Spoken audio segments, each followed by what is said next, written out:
আসসালামু আলাইকুম সুপ্রিয় শিক্ষার্থীরা, আপনাদের সকলকে স্বাগত জানাচ্ছি আমাদের আজকের এই ক্লাসে। আজকে আমরা 43তম বিসিএস এর প্রিলিমিনারিতে যে আইসিটি থেকে যে কোশ্চেনগুলো এসেছিল সেই কোশ্চেনগুলো আমরা আজকে একটু বিশ্লেষণ করার চেষ্টা করব এবং এই কোশ্চেনগুলো যে টপিকস থেকে আসছে সেই টপিকসগুলো যদি আমরা ভালোভাবে পড়ি তাহলে আমাদের প্রস্তুতি আরও ভালো হবে। এই টপিকসগুলো থেকে সাধারণত অন্যান্য চাকরির পরীক্ষাতেও কিন্তু কোশ্চেন হয়ে থাকে, তাই টপিকসগুলো খুবই ইম্পর্টেন্ট এবং প্রশ্নগুলো খুবই ইম্পর্টেন্ট।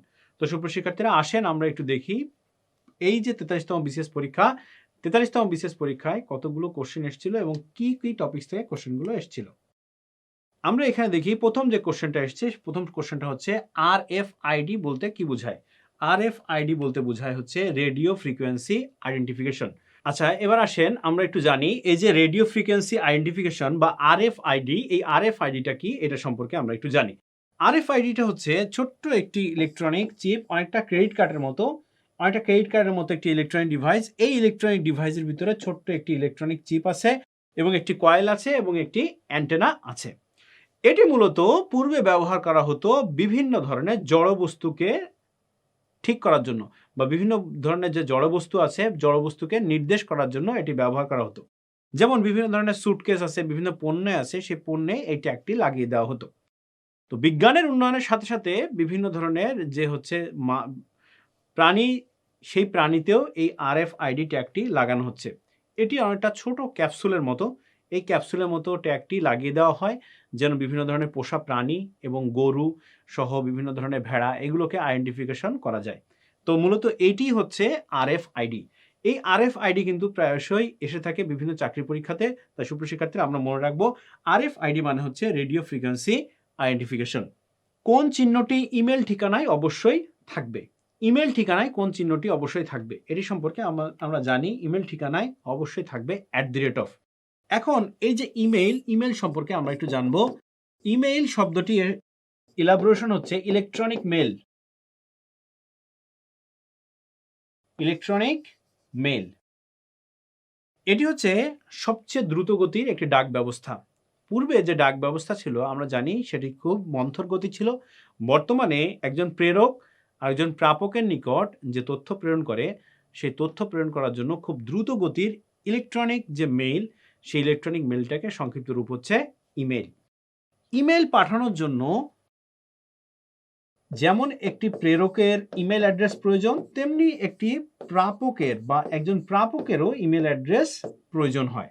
এই যে ইমেল অ্যাড্রেসে মূলত দুটি অংশ থাকে। এই দুটি অংশ হচ্ছে, একটি হচ্ছে ইউজার নেম আর একটা হচ্ছে ডোমেন নেম। এই ইউজার নেম এবং ডোমেন নেমের মাঝখানে যেটি থাকে সেটিকেই বলা হয়, সেটি হচ্ছে @। তো সুপ্রিয় শিক্ষার্থীরা, আমরা জানলাম যে ইউজার নেম এবং ডোমেন নেমের মাঝখানে থাকে @। যেমন তুষার @gmail.com। এখানে তুষার হচ্ছে ইউজার নেম এবং ডোমেন নেম হচ্ছে gmail.com। এর মাঝে যে চিহ্নটি সেটি হচ্ছে @। ইমেইল আবিষ্কৃত হয়েছিল 1971 সালে এবং এই @ যুক্ত হয় 1972 সালে। তাই ইমেল ঠিকানার মাঝখানে একটি চিহ্ন থাকে যেটি হচ্ছে @। তো সুপ্রিয় শিক্ষার্থীরা, এর মাধ্যমে আমরা জানলাম ইমেল ঠিকানার মধ্যে অবশ্যই যেটি থাকবে সেটি হচ্ছে @ চিহ্নটি। নিচের কোনটি অ্যান্টিভাইরাস সফটওয়্যার নয়? এই যে প্রশ্নটি এসছে, এই প্রশ্নটির উত্তর হচ্ছে ওরাকল। আমরা জানি ম্যাকফি, নর্টন, ক্যাসপারস্কি এগুলো হচ্ছে অ্যান্টিভাইরাস সফটওয়্যার, আর ওরাকল হচ্ছে একটি ডাটাবেজ সফটওয়্যার। এখন আমরা জানবো অ্যান্টিভাইরাসটা আসলে কি। কম্পিউটারের মধ্যে একটি গুরুত্বপূর্ণ লিমিটেশন হচ্ছে কম্পিউটারে ভাইরাস আক্রমণ করে। কম্পিউটারে যে ভাইরাস আক্রমণ করে সেই ভাইরাসকে প্রতিরোধ করার জন্য যে সফটওয়্যারটি ব্যবহার করা হয় সেই সফটওয়্যারটির নাম হচ্ছে অ্যান্টিভাইরাস। তাহলে অ্যান্টিভাইরাস মূলত কম্পিউটারকে ভাইরাসের হাত থেকে রক্ষা করে এবং একটি সুরক্ষা বলয় তৈরি করে, যে সুরক্ষা বলয় কম্পিউটারকে ভাইরাস আক্রমণ করতে পারে না। এর ভিতরে ম্যাকফি, নর্টন, ক্যাসপারস্কি হচ্ছে অ্যান্টিভাইরাস সফটওয়্যার। এছাড়াও পান্ডা, কোবরা এগুলো অ্যান্টিভাইরাস সফটওয়্যার। আর ওরাকল হচ্ছে ডাটাবেস সফটওয়্যার। ওরাকল কর্পোরেশনের তৈরি ওরাকল হচ্ছে একটি ডাটাবেস সফটওয়্যার যেটি বিশ্বব্যাপী সমাদৃত ডাটাবেসের জন্য এটি মূলত ব্যবহার করা হয়। তাই এই প্রশ্নটির সঠিক উত্তর হচ্ছে ওরাকল। নিচের কোনটি আউটপুট ডিভাইস নয়? সুপ্রিয় শিক্ষার্থীরা, আমরা খেয়াল করব যখন পরীক্ষাতে প্রশ্ন আসবে এই নয়, না, নট, এই বিষয়গুলো আমাদের দেখতে হবে। এই বিষয়গুলো দেখেই কিন্তু আমরা আনসার করব। এখানে একটু খেয়াল করি, মনিটর, মাইক্রোফোন, প্রিন্টার, স্পিকার।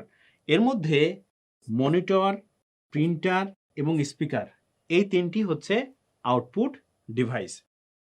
যে যন্ত্রের মাধ্যমে মূলত আউটপুট পাওয়া যায়, সেগুলোকে বলা হচ্ছে আউটপুট ডিভাইস। যেহেতু এই তিনটি হচ্ছে আউটপুট ডিভাইস, প্রশ্ন এসছে কোনটি আউটপুট ডিভাইস নয়, সেক্ষেত্রে উত্তর হচ্ছে মাইক্রোফোন। মাইক্রোফোন হচ্ছে ইনপুট ডিভাইস। যে যন্ত্রের মাধ্যমে ইনপুট দেওয়া হয় সেটি হচ্ছে ইনপুট ডিভাইস। মাইক্রোফোন মূলত এমন এক ধরনের ইনপুট ডিভাইস যে ইনপুট ডিভাইসের শব্দ তরঙ্গ এটা বৈদ্যুতিক তরঙ্গে রূপান্তর করে। এটি হচ্ছে এক ধরনের ইনপুট ডিভাইস। এছাড়াও আরো বিভিন্ন ধরনের ইনপুট ডিভাইস আছে, যেমন keyboard, mouse, joystick, OMR, OCR, MICR ইত্যাদি। এইগুলো কিন্তু মূলত ইনপুট ডিভাইস। তো সুপ্রিয় শিক্ষার্থীরা, আমরা এখান থেকে জানতে পারলাম যে সকল ডিভাইসের মাধ্যমে ইনপুট দেওয়া হয় সেগুলো হচ্ছে ইনপুট ডিভাইস, যেমন keyboard, mouse, joystick, OMR, OCR, scanner, microphone, এগুলো হচ্ছে ইনপুট ডিভাইস। আর যে সকল যন্ত্রের মাধ্যমে আউটপুট প্রদান করা হয় সেগুলো হচ্ছে আউটপুট ডিভাইস।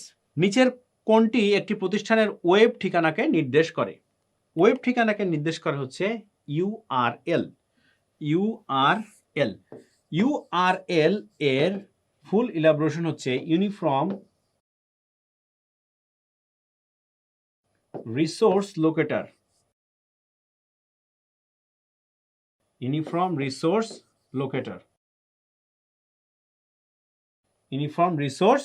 লোকেটর। তাহলে আমরা এখান থেকে পেলাম ইউআরএল শব্দের অর্থ হচ্ছে ইউনিফর্ম রিসোর্স লোকেটর। সুপ্রশিক্ষার্থীরা, এই যে ইলাবোরেশনটাও কিন্তু খুবই গুরুত্বপূর্ণ। পরীক্ষাতে কিন্তু এই ইলাবোরেশনটাও আসে। এই ইউনিফর্ম রিসোর্স লোকেটর হচ্ছে প্রত্যেকটা ওয়েব পেজের ঠিকানা। এটা মূলত একটা কোডের মতো। তো প্রত্যেকটা ওয়েব পেজ খুলতে হলে আপনার কিন্তু নির্দিষ্ট ইউনিফর্ম রিসোর্স লোকেটর রয়েছে, বা ওয়েব ঠিকানা নির্দেশ করে হচ্ছে এই ইউনিফর্ম রিসোর্স লোকেটর। নিচের কোন প্রযুক্তি পে অ্যাজ গো সার্ভিস মডেল অনুসরণ করে? পে অ্যাজ গো সার্ভিস মডেল অনুসরণ করে হচ্ছে ক্লাউড কম্পিউটিং। ক্লাউড কম্পিউটিং হচ্ছে ইন্টারনেট ভিত্তিক একটি সেবা। আপনি যে কোনো একটি ডিভাইস নিয়ে বড় বড় প্রযুক্তি কোম্পানির সাথে যুক্ত হতে পারি এবং তার হার্ডওয়্যারটিকে ব্যবহার করে আমরা বিভিন্ন সেবা গ্রহণ করতে পারি। এটা এক ধরনের ক্লাউড কম্পিউটিং সেবা।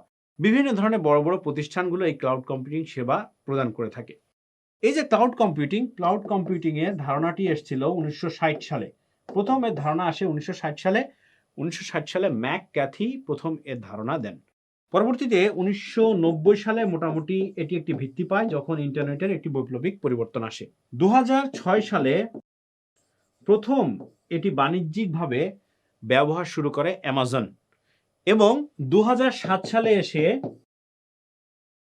আইবিএম এবং গুগল যৌথভাবে একটি প্রকল্প হাতে নেয়। বিভিন্ন বিশ্ববিদ্যালয়ে এইটি গবেষণা শুরু করে।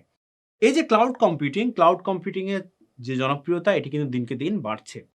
তো ক্লাউড কম্পিউটিং এর একটি বৈশিষ্ট্য হচ্ছে পে অ্যাজ গো, অর্থাৎ কোনো ক্রেতা যে সুবিধা গ্রহণ করবে কোনো কোম্পানির কাছ থেকে বা কোনো প্রতিষ্ঠানের কাছ থেকে, সে যতটুকু সেবা গ্রহণ করবে ঠিক ততটুকু সেবা গ্রহণের জন্য সে তার পে করবে, অর্থাৎ তার জন্য সে মূল্য পরিশোধ করবে।